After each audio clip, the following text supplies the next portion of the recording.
আসসালামু আলাইকুম everyone, welcome back to my another new blog. আশা করছি সবাই ভালো আছেন। আলহামদুলিল্লাহ আমরাও আছি মোটামুটি ভালো, খুব বেশি একটা ভালো নেই, ঠান্ডা জ্বর সর্দিতে একদম অবস্থা খারাপ। তো যাই হোক আলহামদুলিল্লাহ আছি মোটামুটি। তো সকালবেলা ঘুম থেকে উঠে বেড কভার চেঞ্জ করে এখন আমি বিছানাটা গুছিয়ে নিচ্ছি। তো সকালবেলা আমি নাস্তাও হয়ে গেছে, আজকে নাস্তা খেয়ে বেড গুছাচ্ছি। এর আগে আরিশার বাবা ঘুম থেকে উঠে বেড ঝাড়ু দিয়েছিল, তো আমি এখন বেড কভার চেঞ্জ করে নিলাম। সকালবেলা ঘুম থেকে ওঠার পর বেড গুছানো হয়ে গেলে পুরো রুমটাই গুছানো লাগে, অর্ধেক গুছানো লাগে যদি বিছানাটা সুন্দর করে গুছানো হয়ে যায়।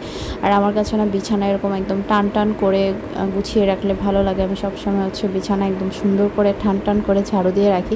কিন্তু বাচ্চাদের ঘরে যেটা হয়, এই যে সুন্দর করে বিছানাটা গুছালাম, এখন আমার বেবি উপরে বসে খেলবে, তখন আর আমার বিছানার চেহারা এরকম টান টান থাকবে না। আমি একটু পর পরই বিছানা গুছাতে হয়। এখন চলে আসলাম রান্না করতে। সকালের নাস্তা হয়ে গেছে, এখন রান্না করব।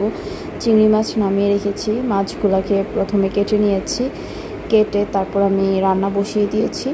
তো এর মধ্যে আমার কোনো কিছু আর ভিডিও করা হয় নাই, আমি অলরেডি মাছ তরকারি রান্না করে ফেলছি, ডালও রান্না হয়ে গেছে। এখন একটা ভাজি করে নিচ্ছি, বেগুন আলু এরকম কিউব করে কেটে ভাজি করলে আমার কাছে ভালোই লাগে। তো এই যে আমার ভাজি হয়ে গেছে। প্রতিদিন তরকারির সাথে একটা ভাজির আইটেম না থাকলে ভাল লাগে না। আমি প্রতিদিনই চেষ্টা করি মেইন যে ডিশ তরকারি ওইটার সাথে একটা ভাজি করার জন্য।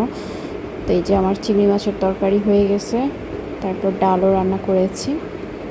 তারপর ও আবার একটু বাইরে গিয়েছিল, আমাদের ডাইনিং রুমের জন্য একটা ফ্যান কিনতে গিয়েছিল। তো আসার সময় এখানে কিছু সবজি নিয়ে আসছে আর একটা ব্রয়লার চিকেন নিয়ে আসছে নুডলস পাস্তা খাওয়ার জন্য। তো চিকেনটা আমি এভাবেই রেখে দিব এখন ফ্রিজে।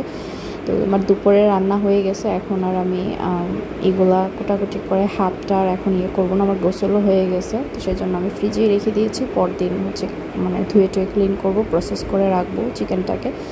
আর এখানে আসার সময় মিষ্টি নিয়ে আসছি একটু। আমার হাজব্যান্ডের হঠাৎ হঠাৎ মিষ্টি খাওয়ার ক্রেভিংস হয়, বেশি না, একটা বা দুইটা এরকম আর কি। এখন বিকেলবেলা একটু হালকা রেডি হয়ে নিলাম, একটু নিচে যাব, বাসার সামনেই ফুচকা খেতে যাব, আর দূরে কোথাও যাব না। ঠান্ডা সর্দি লেগে আছে, তো শরীরও খুব একটা ভালো না, সেজন্য আর দূরে যাচ্ছি না। তো চলে আসলাম ফুচকা খেতে। তো বাসার সামনেই যে এত মজার ফুচকা আছে আমি জানতাম না, অবশ্য ও আমাকে বলেছিল, আমার অন্য সাইডে খাওয়া হয়েছে, এই পাশে আসা হয়নি। তো এখানে থেকে আজকে প্রথমবার ফুচকা ট্রাই করছি। ফুচকাটা খুবই ভালো ছিল, আমাদের দুজনের কাছেই অনেক মজা লেগেছে। তো আমি বলতেছিলাম যে এখন আমি রেগুলার এখান থেকেই ফুচকা খাবো। তো খেয়ে তারপর একটু আসলাম শাক কিনতে। তো এখানে অনেক টাইপের শাক আছে, পাট শাক, কলমি শাক, লাল শাক, ডাঁটা শাক, তারপর মেহেদি পাতা, 2 রকমের ডাঁটা শাক ছিল। তো কলমি শাক নিয়ে আসছি। তো বাসায় এসে এখন আমাদের ফ্যানটা লাগানো হবে, নতুন যে ফ্যানটা নিয়ে আসছিল আজকে। তো ভাইয়াটাও চলে আসছে লাগাতে। তো আসার সময় পেটিস, মিষ্টি, বান এগুলো নিয়ে আসা হয়েছে। তো আমি ভিডিও করেছিলাম, ক্লিপসটা আর খুঁজে পাচ্ছি না, হয়তো ডিলিট হয়ে গেছে। তো একটু খাওয়া দাওয়া করে নিয়েছি। আর এদিকে আমাদের এই চার্জার ফ্যানটাও আজকে ঠিক করা হয়েছে, তো ওনার কাছেই দিয়েছিল, উনি এত সুন্দর করে এটাকে ক্লিন করেছে, দেখে মনে হচ্ছে যে মাত্রই এটা কেনা হয়েছে। এটা এত বেশি নোংরা হয়েছিল, কারণ এটা আমাদের চিটাগংয়ে যাওয়ার পর এই ফ্যানটা আর ইউজ করা হয় নাই, কারণ ওখানে জেনারেটর ছিল, আর যদিও বা কারেন্ট যেত, চার্জার ফ্যানের প্রয়োজন হতো না। তো ঢাকায় এসে এখন ফ্যানটা একটু তখন ফেলে রাখতে রাখতে নষ্ট হয়ে গিয়েছিল আর কি, অনেক দিন চালানো হয় নাই। তো এটাকে ঠিক করা হলো, পাশাপাশি এটাকে এত সুন্দর করে ক্লিন করে দিয়েছে। আর আমাদের টিভিটাও আজকে লাগানো হয়েছে। তো এখন এই যে ওরা টিভি দেখতেছে রাতের বেলা, আর আমি এখন রুটি বানাবো। সকাল সকাল উঠতে হয় ঘুম থেকে, তো সকালে উঠে ওর লাঞ্চ রেডি করে নাস্তা বানানোটা একটু ঝামেলা হয়ে যায়। তো নাস্তার প্রিপারেশনটা যদি আগে করে রাখতে পারি তাহলে একটু ইজি হয় আর কি।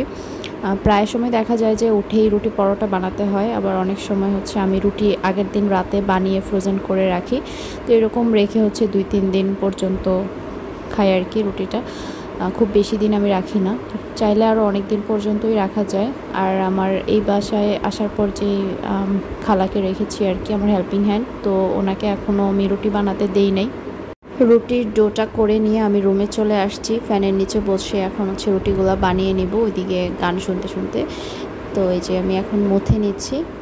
তারপর রুটিগুলো বানিয়ে নিব। আর রুটি বানানোর পর যেটা হয় আমার সাথে, যে দেখেন আমার যে মানে প্লাজো বা সালোয়ার যেটাই থাকুক না কেন, আমার এরকম হচ্ছে একদম আটা লেগে যায়, কারণ যে বেলতে থাকি যে। আর এদিকে দেখেন আমার বেবি কি করেছে, আটা হাতে মেখে আমি যখন রুটি বানাই সে পাশ থেকে বসে হচ্ছে এই যে আটা ধরতে থাকবে।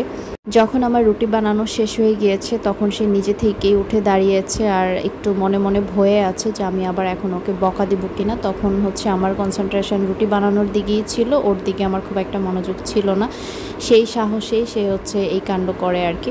তো পরে আবার তাড়াতাড়ি নিচ থেকে উঠে যায় যখন আমার কাজটা শেষ হয়ে যায়। আবার বলতেও থাকে, মা তুমি কিন্তু আমাকে মেরো না, মা সরি, আমি আর এটা করব না, আমার ভুল হয়ে গেছে। তো এগুলো আবার পরে মনে থাকবে না, এগুলো হচ্ছে আমাকে ম্যানেজ করার জন্য বলে আর কি। পরে আবার দেখা যাবে যে সেম কাজ সে আবারও করছে। তো এখানে আমি রুটিগুলোকে প্রথমে হচ্ছে একটু একটু করে সেকে রেখে দিয়েছি 1 সেকেন্ড করে, এগুলো আমি ফ্রোজেন করব। আর রাতে খাওয়ার জন্য কয়েকটা রুটি সেকে নিলাম, আজকে আমিও রুটি খেয়েছি রাতে ওর সাথে।